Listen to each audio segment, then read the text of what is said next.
You dip, I dip, we dip. You dip, I dip, we dip. Buckle up for a fried pickle dip. So I'm actually gonna start to get the fry pan a little heated. All right, so here's what makes it a fried pickle dip. You're gonna get panko, little butter in your frying pan, 3/4 of a cup of breadcrumbs, and for maybe about 3 to 5 minutes, you're just gonna kind of toast them. All right, so now that I kind of diced up my pickles, 2 cups, okay? So let's add the pickles. Now I'm gonna add 2 cups of sour cream. All right, so you're gonna use a packet of ranch seasoning. This smells, you guys, so good. Even that fly just whizzed by, was so excited about it. We have fresh dill. We're gonna add about, I'm gonna say 3/4 of it. I'm gonna actually put it in one of my ramekins. I'm gonna top it. Okay. Are you kidding me?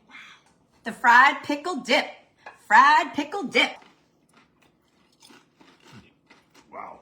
That is so good. You guys, that is delicious and super easy. Well, the best. See ya. See you guys. Bye.